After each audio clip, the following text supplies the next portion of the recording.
everybody, welcome to the Impressive channel. More receipts have been coming out about Diddy ever since Cassie filed a lawsuit against him detailing her horrendous experience in the 10-year relationship she had with him. Cassie detailed that Diddy was violent and he would put hands on her often. And what's interesting is the model Kimora Lee highlighted Diddy's violent behavior during an interview she did with New York Mag back in 2004. The article said there was a nasty cloudburst when Kimora said something to Combs and he threatened to hit her. She said, "And I was pregnant, the moron." Kimora did say Diddy apologized to her publicly, but I thought this story was rather interesting because she highlighted Diddy's aggressive behavior. And this is not the first time somebody has come out and said Diddy threatened somebody or put their hands on somebody or even put a hit out on somebody. I did see this strange video of Diddy, Kevin Hart, and Usher, and Diddy was talking about his relationship with Usher when Usher was young, and he was detailing an odd story, a story that kind of made me go like, what? This is weird. And Kevin Hart thought it was weird too, and he called him out on it, and Diddy snatched up Kevin Hart on camera, but he realized that he was being recorded, so he had to laugh it off. Fresh off the garden stage. That's my brother right here from day one. We used to wake up and, I mean, damn, pause, but like, check this out. But it's my brother for real. We used to actually wrestle off of the Frosted Flakes because he used to always get up early with me. Now he's one of the richest stars in the world. And What the f did Puff just say? Nobody's going to acknowledge this but me. Puff just said we used to wrestle over the Frosted Flakes, and we're streaming live. That was stupid. Listen. That clip was really, really weird, and you almost saw his aggression slip out. So when Kimora kind of details the fact that he threatened her, it's not surprising to me. And Kimora doesn't like Diddy. She's been around him, but she's not a fan of him because she was aware of how he used to treat his ex, Kim Porter. Kimora was good friends with Kim when Kim was alive, so I do believe she was aware of some information that Kim may have divulged to her, which is why she said this in response to Cassie's lawsuit against Diddy.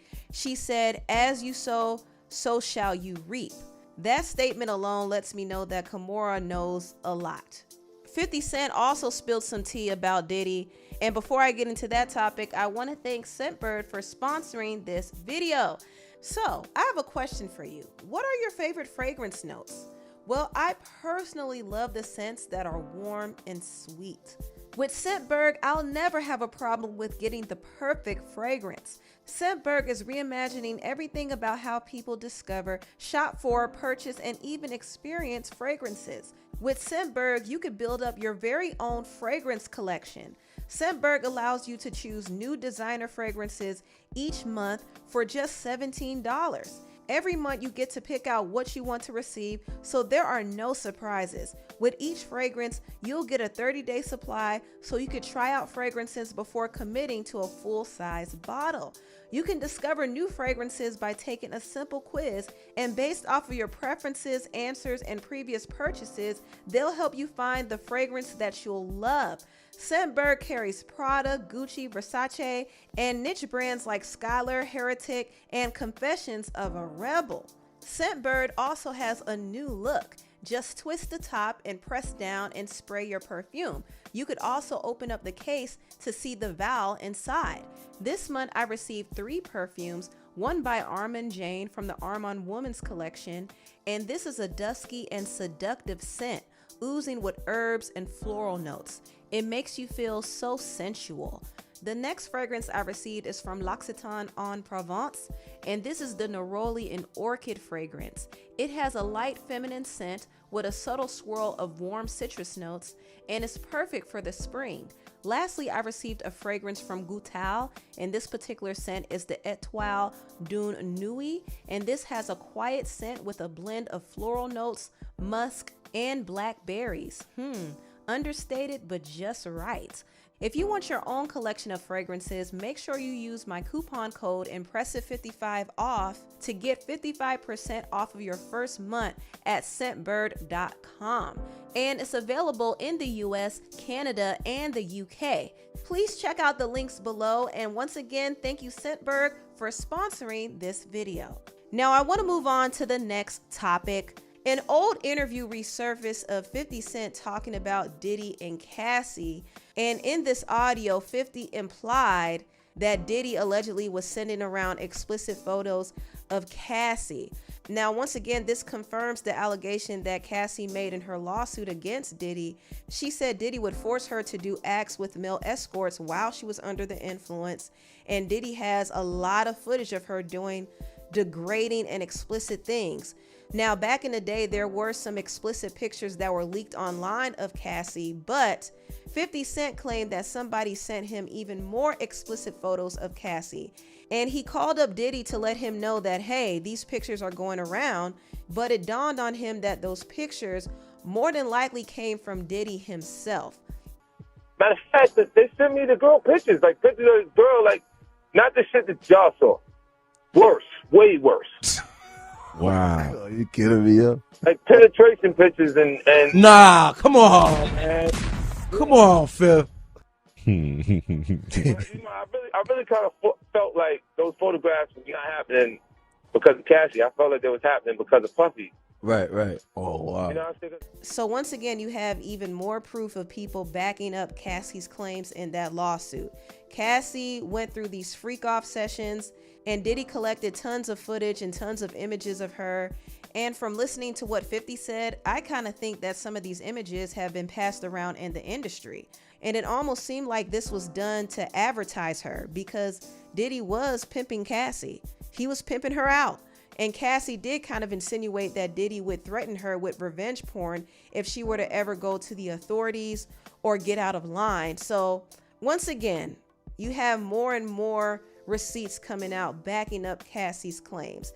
Cassie did not lie in that lawsuit. This is why Diddy settled so quickly. And it's extremely noticeable to see how many people are quiet about this. I mean, 50 is really one of the only notable celebrities who really has his foot on Diddy's neck. And I know 50 has his own issues with Diddy. He's had issues with Diddy for years. I think their beef really started over their contractual dispute over Mace. 50 was trying to sign Mace to G Unit, but Diddy was kind of giving him a hard time. And 50, being as petty as he is, decided to take shots at Diddy in his song Hip Hop. And he basically alleged that Diddy put a hit out on Biggie Smalls. So this is how their feud became public. And I believe that there were some things that happened behind the scenes that really turned 50 off, which is why he continues to troll Diddy to this day. He was the one that put it out there that Diddy was into men, and he even believes that Diddy was trying to push up on him. Then he was like, yo, so when we gonna get the chance to, to kick it, like we could just hang out, nigga, we gotta kick it. This is Puff. Okay. He telling me we gotta kick it and shit, and he was like, yo, why don't we like go shopping or some shit? I mean, like, I pay for it. And I was like, what the fuck this nigga just said? I got the fuck away from him, because I was like, this nigga just tell me he'd take me shopping. Now, Diddy also was being petty towards 50 too, because he went behind 50 and started messing around with his baby mama, Daphne Joy. And I think that's another reason why 50 doesn't like Diddy. So he's been trolling him over this lawsuit with Cassie, and he's also been trolling him over this case with Keefe D. Now, if you don't know, it has been put out there that Diddy allegedly hired Keefe D to put a hit out on Tupac. So Keefe D's trial is next year, and we're going to see whether or not Diddy was really involved in the death of Tupac. That's going to be very, very interesting. Also, before I end this video, I do want to thank Scentbird for sponsoring this video. And once again, use Impressive 55 off to get 55% off of the first month of your order at scentbird.com. Also, please like, comment, and subscribe, and share this video if you care. Thank you so much for watching, and I'll see you next time. Bye.